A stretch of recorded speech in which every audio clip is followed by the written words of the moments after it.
સર્વિસમેનના ગુમ થનાર પુત્રને ફતેગંજ પોલીસે ગણતરીના જ કલાકોમાં ઝડપી પાડ્યો હતો. ફતેગંજ પોલીસ મથકે એક્સ સર્વિસમેનનો પુત્ર ગુમ થવા અંગેની ફરિયાદ નોંધાઈ હતી, જે ગુમ થનારને શોધી કાઢવા અંગેની સૂચનાઓ ઉચ્ચ અધિકારીઓ તરફથી મળેલ હોય ફતેગંજ પોલીસ મથકના PSI SR વસાવા તથા સર્વેલન્સ સ્ટાફના માણસોની અલગ અલગ ટીમો બનાવી સદર ભોગ બનનારને ઘરેથી નીકળતા સમયથી આજુબાજુના તથા મુખ્ય માર્ગોના તથા પોલીસ કંટ્રોલ રૂમના CCTV તપાસ કરતા ગુમ થનાર બાળક છેલ્લે છાયાપુરી રેલવે સ્ટેશન તરફ બપોરના સમય ચાલતો જતા જણાયેલ હતો, જે આધારે છાયાપુરી રેલવે સ્ટેશન ખાતે તપાસ કરતા મળી આવેલ નહીં, જેથી છાયાપુરી રેલવે સ્ટેશનથી પ્રથમ ટ્રેન ગોરખપુરથી ઓખા તરફ જતી આવેલ હોય, જેથી અત્રેના પોલીસ સ્ટેશન ખાતેથી અમદાવાદ પોલીસ સ્ટેશન ખાતે મોકલી આપતા ગુમ થનાર નહીં મળી આવતા ટ્રેન છેલ્લે દ્વારકા ખાતે જતી હોય, જેથી દ્વારકા રેલવે સ્ટેશન ખાતે જઈ ત્યાંના CCTV ફૂટેજ તપાસતા ગુમ થયેલ બાળક રેલવે સ્ટેશન ખાતે તેમજ આજુબાજુના વિસ્તારમાં અવારનવાર દેખાઈ આવતા દ્વારકા પોલીસની મદદ મળતા સ્ટાફના માણસોને સાથે રાખી ત્યાં આજુબાજુ તથા રેલવે સ્ટેશન ખાતે તપાસ કરતા ગુમ થનાર બાળક છેલ્લે નાગેશ્વર રોડ રેલવે ફાટક દ્વારકા પાસે જણાઈ આવ્યા હતા. ફરિયાદીને સાથે રાખી સદર જગ્યાએ તપાસ કરતા ગુમ થનાર કિશોર મળી આવેલ. આમ ફતેગંજ પોલીસ સ્ટેશનની ટીમ દ્વારા સતત 72 કલાકની જહેમત બાદ કિશોરને મેળવી ફતેગંજ પોલીસ સ્ટેશન મુકામે પરત લાવીને ગુમ થનારને પોતાના પરિવાર સાથે સહી સલામત મિલાપ કરાવ્યો હતો. તારીખ 24/10/25ના રોજ ફતેગંજ પોલીસ સ્ટેશન વિસ્તારમાં એક બાળક નામે અનમોલ રાજેશભાઈ પાઠક ગુમ થયાની હકીકત પોલીસ સ્ટેશન આવી અને એમના પિતા દ્વારા જાહેર કરતા આ કામે 137 BNSની કલમ અંતર્ગત ફતેગંજ પોલીસ સ્ટેશનમાં અપહરણનો એક ગુનો દાખલ કરેલ. ગુનાની ગંભીરતાને ધ્યાનમાં લઈ અને મહેરબાન પોલીસ કમિશનર સર,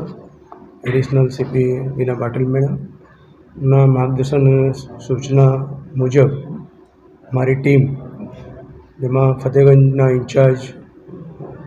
PI મિયાત્રા અને એમની સાથે પોલીસ સબ ઇન્સ્પેક્ટર વસાવા અને બીજા 4 કર્મચારીઓ દ્વારા આને શોધી કાઢવા માટે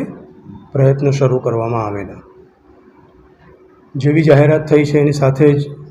24 અને 25 તારીખ 24 તારીખ રાત્રે લગભગ 2 વાગ્યા સુધી અને 25મીએ સવારે અગેન ફતેગંજ પોલીસ સ્ટેશન અને એની આજુબાજુના વિસ્તારના CCTV ફૂટેજ ચેક કરવામાં આવેલ. એ CCTV ફૂટેજ જે છે ચેક કરતાં બાળક જે છે એ 2 વખત અલગ અલગ રિક્ષામાં જોવા મળેલ, જે સંદર્ભે ડિંગડોમ ચોકડી પાસેના એક CCTVમાં એ રિક્ષા જે છે એ છાણીના છાયાપુરી રેલવે સ્ટેશન બાજુ જતી જોવા મળેલ, જે સંદર્ભે અમારી ટીમ જે છે પોલીસની એમને રેલવે સ્ટેશન જઈ અને ચકાસણી કરતાં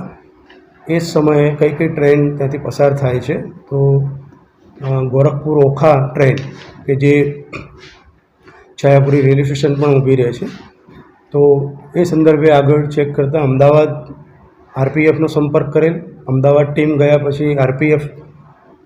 સાથે સંકલન કરી અને ટ્રેન દ્વારકા જ્યાં પહોંચ્યું ત્યાંના RPF સાથે સંકલન કરી અને CCTVમાં એવી હકીકત જણાયેલ કે બાળક દ્વારકા મુકામે પહોંચેલ છે, જેને ધ્યાને રાખી અને અમારા 2 પોલીસ કોન્સ્ટેબલ નામે મુકેશ દેસાઈ અને મિલન જોશી બંનેને અમે અહીંથી તાત્કાલિક રવાના કરી. લોકલ દ્વારકા પોલીસનો પણ અમને આ બાબતે સારો સહયોગ મળેલો અને 26 તારીખ સમગ્ર દિવસ દરમિયાન સમગ્ર દ્વારકામાં બાળકને શોધવા માટેના પ્રયત્ન થયેલા અને એ પ્રયત્ન અંતર્ગત અમને 27મીને સવારે 9 વાગે એ અનમોલ જે છે એ અમને મળી આવેલ અને એને અહીંયા અમારી ટીમ પરત લાવીને એના પિતાને સહી સલામત. બાળક જે છે એ 14 વર્ષનો છે અને કેન્દ્રીય વિદ્યાલયમાં અભ્યાસ કરે છે એના પરિવારમાં એને કોઈ ઠપકો આપ્યો તો એને માઠું લાગ્યા પછી એ પોતાનું ઘર છોડી અને જતો રહ્યો હતો. અમારા માટે ચેલેન્જિંગ એ પણ હતું કે એની પાસે કોઈ મોબાઈલ પણ ન હતો, પરંતુ હ્યુમન ઇન્ટેલિજન્સ અને સીસીટીવી કેમેરાના મારફતથી સતત 72 કલાક સુધી અમારા ફતેગંજના પોલીસના ડિસ્ટાફના જવાનોએ મહેનત કરી અને બાળકને શોધી અને એના પરિવારને પરત આપેલા. સમગ્ર સીસીટીવીમાં ઓબ્ઝર્વેશનમાં અને જે રેલવે સ્ટેશનમાં બાળક જ્યાં દેખાય છે ત્યાં એકલો જ છે. અને દ્વારકામાં અમને ત્યાં છેલ્લે એવી હકીકત મળી કે બાળક જે છે એ ત્યાં કોઈ લોકલ કોઈ બાળક સાથે પ્લાસ્ટિક્સની બોટલ્સને એ બધું એકત્ર કરી અને